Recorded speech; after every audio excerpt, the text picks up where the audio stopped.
So, before the Bill Cosby scandal went crazy, right? I used to ask a lot of people, why is Kanye West the black man everybody loves to hate? Of all the black men in America, why is he the one that everyone just, he's the one? The one to hate of all the men? Yeah. And it never felt quite right.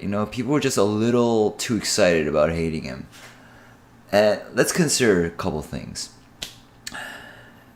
Kanye West has had a huge effect on our society and culture. When his album Graduation beat 50 Cent's album, it changed the landscape of hip-hop and created a paradigm shift where black masculinity was not defined by how many guns you had, how much drugs you were selling, right? He made it so that you can just be kind of an emotional, conflicted, artsy type, right? He made it cool now. So you can wear a suit jacket and sneakers now. So you can define your style in really outlandish ways now and be free to express yourself now. He opened up what it is to be creative as a black man, right?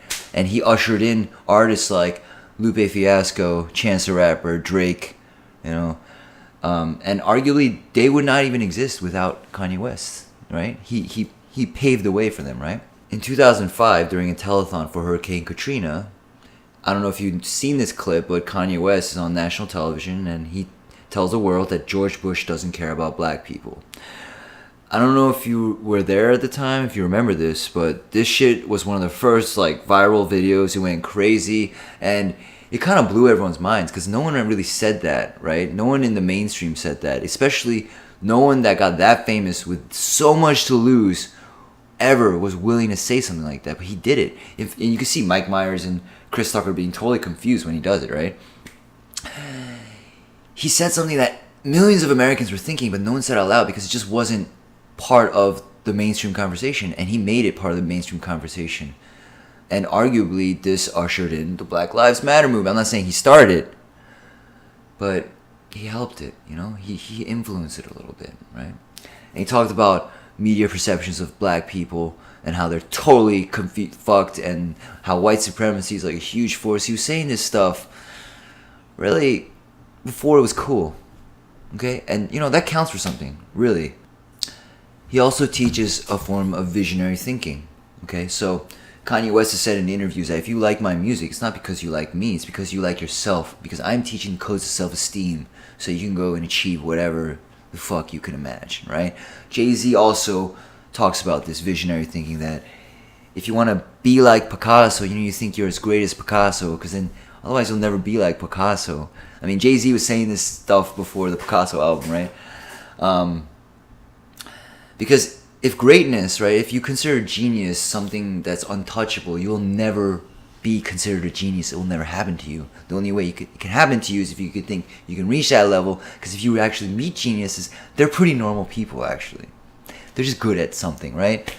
But they're just like you and me. They're human beings, right?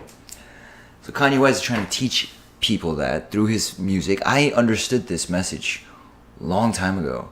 And when he said it out loud, I was like, wow, I totally got that. And really, what has Kanye West done to hurt anyone? Has he hurt anyone? Really hurt anyone? Has he hurt you? Anyone you know? Really, all of the love affair America had with Kanye West turned when the Taylor Swift shit happened, right? That's the moment everything turned.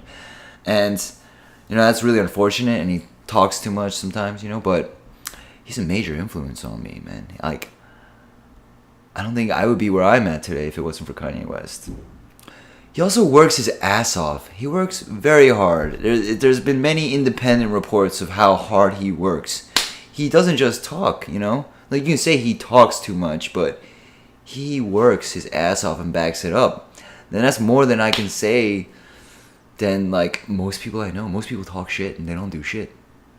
He's not like that.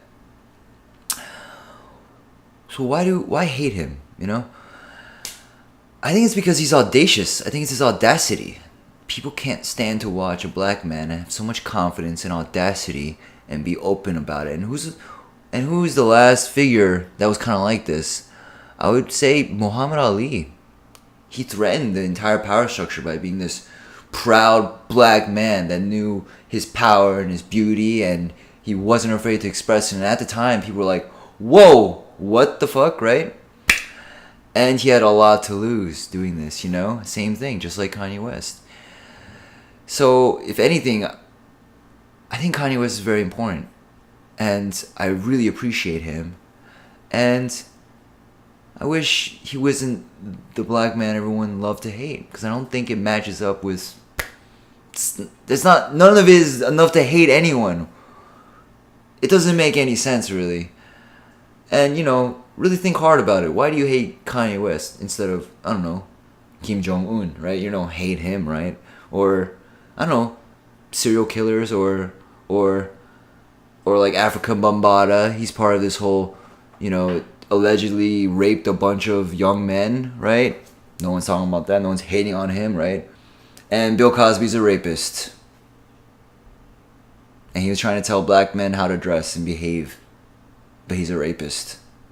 So, I think we need to rethink our relationship with Kanye West. And, man, I don't think the hate is justified. So, I just wanted you all to know that. Mr. Kim signing off.